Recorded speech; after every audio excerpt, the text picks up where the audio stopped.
Well, we know there's a lot going on behind the scenes with Marvel Studios, and the current strike situation is definitely impacting what's coming our way. Earlier today, The Hollywood Reporter dropped a huge story showing the Marvel reshuffle for the next coming year, and a lot of projects are getting moved. So let's find out what's moved, where it's landed, and when we'll get to see some of the shows we're really itching to watch. Well, earlier today, we got an update from The Hollywood Reporter, and it appears Marvel Studios has indeed reshuffled almost all of their release dates. Now, as many of you know, the writer's strike began on May the 2nd, and that was followed up by the actors who went on strike on July the 14th. This has definitely caused Marvel Studios to move all kinds of stuff around, and it seems to me some of it's getting spaced out to fill in some of the gaps due to the lack of production that's going on right now. Now, Marvel's next project, Loki Season 2, will definitely hit this fall, and is indeed going to debut on October the 6th. There's a ton of expectations for this show, and it doesn't appear it's being moved, so that's a bit of good news we have from this update. The Season 2 trailer had the biggest digital debut of any trailer ever for Disney+,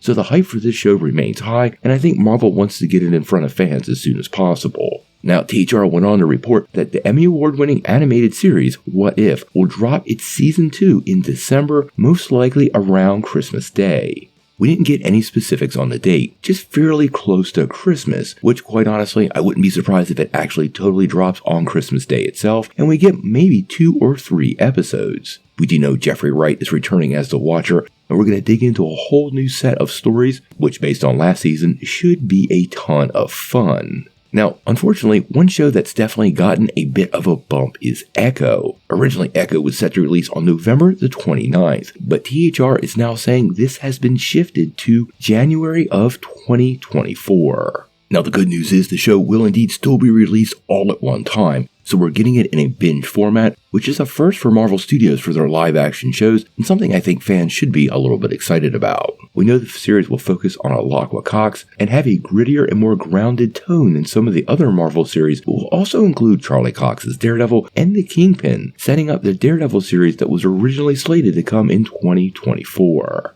Now, apparently next up on the schedule for Marvel Studios will be X-Men 97, which I know a lot of you guys are pretty happy to finally get some news on that. Now, once again, THR didn't give us a specific date, and although the series was scheduled to come out this year, they are now saying it will premiere in early 2024. Given the fact that Echo is dropping in January and still reported to be a full release of the series, I suspect we could see X-Men in February or March of 2024, but that remains to be seen.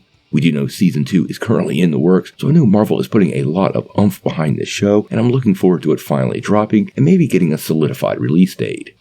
Now, Agatha, the WandaVision spin-off, was originally announced for winter of 2023, but now has been pushed all the way to fall of 2024, where it will serve as a lead-up to the Halloween holiday. Now, the show has been through all kinds of changes, going from Agatha House of Harkness, then to Agatha Coven of Chaos, but they are now reporting it will indeed be called Agatha Darkhold Diaries, which does show a bit of behind-the-scenes evolution going on with the series. Now, the good news is the show completed filming before the strikes, so they should be able to continue forward with the project, and it's unlikely to see any more delays, at least from a production perspective. Now, this brings us to Ironheart, and unfortunately, that show was set in the fall of 2024 and has been dropped off the schedule. This doesn't mean that it's not coming out. They did indeed finish shooting before the strikes kicked off, but the show does need reshoots, and that requires writers and actors, so the show itself is not going to hop back onto the schedule, I'm sure, until they can figure out exactly where it'll fit.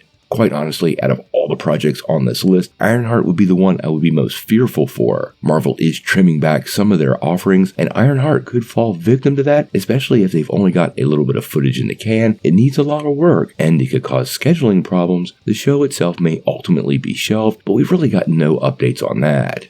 Now, this brings us to the 2 final shows, which are super unclear when they will finally drop due to the strike. The first one of those is Daredevil Born Again, which initially was supposed to drop in spring of 2024, but paused mid-production amid the strikes. Additionally, Wonder Man, which was also paused mid-production, doesn't have a release date, but it does appear, at least according to The Hollywood Reporter, that both of these shows are indeed moving forward, although it's completely unclear where any of those 3 series, Ironheart, Daredevil, or Wonder Man, will end up on the schedule. I actually think Marvel once again is weighing the aspects of each show behind the scenes, where it fits in the grander plan, and how much money it'll cost to complete them. They can't move anything forward until the strike's resolved, so I think all 3 of these shows are probably permanently on pause until they can get all those details worked out, and then they'll have to get back to work and get them all back into production, which also causes a little bit of schedule shuffling because there are so many people involved. Now, I have to say, out of all this news, probably the best news out of all of it is that What If release date. We've been wondering when What If Season 2 is going to come our way, and now we know we should be getting it by the holidays. Additionally, knowing X-Men 97 is going to drop early next year, and that Echo will be in January, that really does help us narrow down the window, and hopefully in February or March of 2024, we'll finally get a look at the upcoming series. This suggests a trailer could hit us probably in November. We're going to have to wait and see on that, but either way, it's pretty good to know what's going on behind the scenes with Marvel Studios and the current status on all of these projects.